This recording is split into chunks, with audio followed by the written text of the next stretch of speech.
ভূমি বাড়ছে, অর্থনীতি বাড়ছে, জনসংখ্যাও বাড়ছে, তবুও নোয়াখালী বিভাগ হচ্ছে না।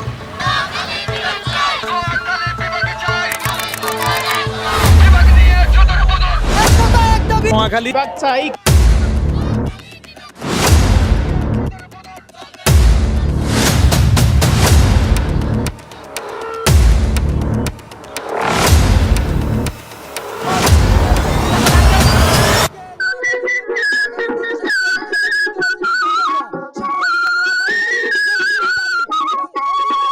আঙ্গবাড়ি নোয়াখালী রয়্যাল ডিস্ট্রিক্ট ভাই, আঙ্গবাড়ি নোয়াখালী রয়্যাল ডিস্ট্রিক্ট ভাই, এনি মাইজি সমনির নাম কেউ নে নাই, আঙ্গবাড়ি নোয়াখালী রয়্যাল ডিস্ট্রিক্ট ভাই। আর কুমিল্লা ঢাকা থেকে 100 কিলোমিটার আশেপাশে আছে। আজ আমরা দেখব নোয়াখালী বিভাগ হলে কি লাভ আর না হলে কি ক্ষতি। বাংলাদেশের একমাত্র জেলা যেটি একই সঙ্গে সমুদ্র, চরাঞ্চল, কৃষি, শিল্প, প্রবাসী, রাজনীতি সহ সব দিকেই অবদান রেখে চলেছে, অথচ প্রশাসনিক কাঠামোয় আজও অবহেলিত। আজ আমরা খুঁজে দেখব নোয়াখালী বিভাগ কেন হওয়া জরুরি। অনেকে বলেন নোয়াখালী কুমিল্লা বিভাগে থাকলেই ভালো, কারণ শিক্ষা বোর্ড কুমিল্লায়। কিন্তু বাস্তবতা হলো নোয়াখালী বিভাগ হলে শিক্ষা বোর্ডও চলে আসবে হয়তো নোয়াখালীতেই। সেটি কুমিল্লার প্রশাসন দায়িত্ব ছিল, কুমিল্লা জেলা দায়িত্ব ছিল, কিন্তু তারা আমাদেরকে এই ছোট্ট একটি কাজ যেটা 8 বছর ধরে করেছে সম্পূর্ণ করতে পারে। রাস্তাটি কমপ্লিট করার আগে রাস্তাটা ভেঙে গেছে। প্রশাসনিক অফিস, উন্নয়ন প্রকল্প, সরকারি বাজেট সব হবে নোয়াখালী ও এর আশেপাশের জেলা কেন্দ্রিক।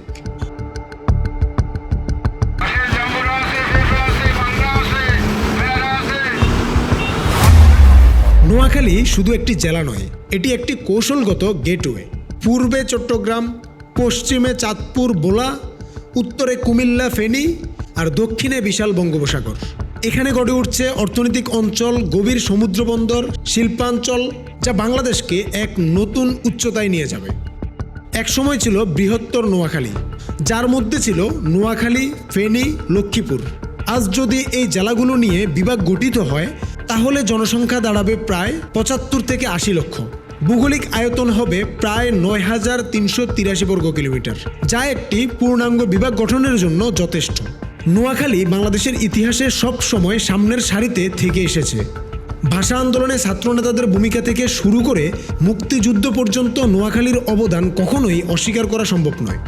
সিরাজুল আলম খানের মতো কিংবদন্তি নেতার জন্ম এই নোয়াখালীতে। আসম আব্দুর রব যদি সেদিন জাতীয় পতাকা উত্তোলন না করতেন তাহলে হয়তো আমরা আজকের এই জাতীয় পতাকা দেখতে পেতাম না। নোয়াখালীর মানুষ সব সময় সংগ্রামে, নেতৃত্বে, ইতিহাস রচনায় প্রথম সারিতেই থেকেছে। নোয়াখালীর মানুষকে নিয়ে মজা করা হয়, কৌতুক করা হয়, কিন্তু বাস্তবতা হলো সবচেয়ে বেশি প্রবাসী শ্রমিক এসেছে এখান থেকে। কৃষি, ব্যবসা, রাজনীতি সবখানেই নোয়াখালীর মানুষ তাদের মেধা ও পরিশ্রমে দেশের জন্য অবদান রেখে চলেছে। তাদের মেহনত, দূরদর্শিতা আর সাহসের জন্যই নোয়াখালী আলাদা। নোয়াখালী বিভাগ গঠন হলে উপকূলীয় এই অঞ্চল একটি শক্তিশালী অর্থনৈতিক অঞ্চল হয়ে উঠবে। দক্ষিণে আছে ব্লু ইকোনমি, সামুদ্রিক সম্পদ, মৎস্য খাত, নৌবন্দর ও পর্যটনের অপরিসীম সম্ভাবনা। শুধু হাতিয়া উপজেলাতেই প্রতি বছর 20 থেকে 30 বর্গ কিলোমিটার নতুন ভূমি জেগে উঠছে। আগামী 2 দশকে এটি বাংলাদেশের মানচিত্র পাল্টে দেবে। সরকারি হিসেবে নোয়াখালীর আয়তন 4202 বর্গ কিলোমিটার বলা হলেও প্রকৃতপক্ষে এটি 7000 বর্গ কিলোমিটারেরও বেশি। ফেনী ও লক্ষ্মীপুর যোগ হলে এই আয়তন দাঁড়ায় 9383 বর্গ কিলোমিটার। জনসংখ্যা ইতিমধ্যে 75 লক্ষ ছাড়িয়েছে।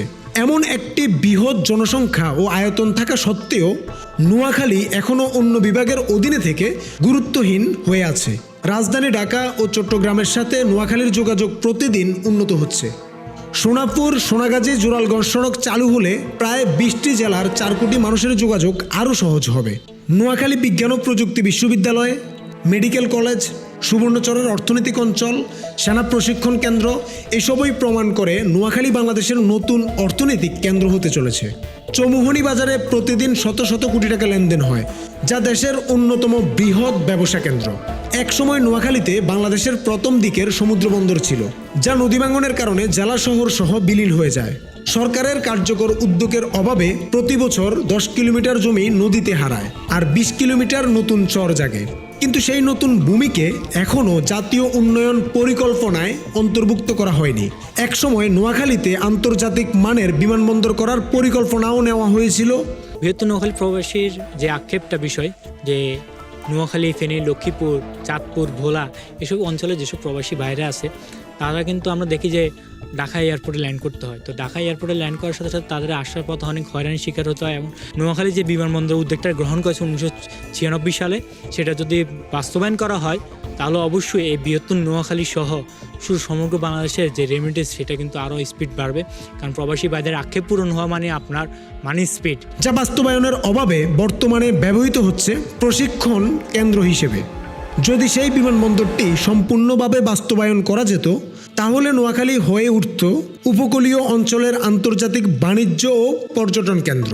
এমনকি জনগণের আন্দোলনের ফলেই বরাদ্দ পাওয়া সুবর্ণচর এক্সপ্রেস নামের ট্রেনটিও আজও নোয়াখালীতে চালু হয়নি। বরাদ্দ পাওয়া সত্ত্বেও এটি আটকে আছে অন্য প্রশাসনিক জেলায়। এটাই প্রমাণ করে বিভাগ না থাকলে উন্নয়নের সুফল নোয়াখালী পাবে না। গত 1.5 দশকেরও বেশি সময় ধরে 3টি জেলার পেশাজীবী সংগঠন, শিক্ষার্থী ও সাধারণ মানুষ একই দাবি করে আসছে, নোয়াখালী বিভাগ চাই। এটি আর কেবল স্বপ্ন নয়, এটি সময়ের দাবি, যৌক্তিক দাবি। নোয়াখালী বিভাগ মানে শুধু নোয়াখালীর নয়, এটি মানে ফেনী, লক্ষ্মীপুর, ভোলা, চাঁদপুর সহ পুরো উপকূলীয় অঞ্চলের উন্নয়ন। এটি বাংলাদেশের অর্থনীতি, ইতিহাস ও ভৌগোলিক বাস্তবতার সাথে সামঞ্জস্যপূর্ণ একটি সিদ্ধান্ত। আজ সময় এসেছে নোয়াখালী বিভাগকে বাস্তবে রূপ দেওয়ার। নোয়াখালী বিভাগ চাই উন্নত বাংলাদেশের জন্য।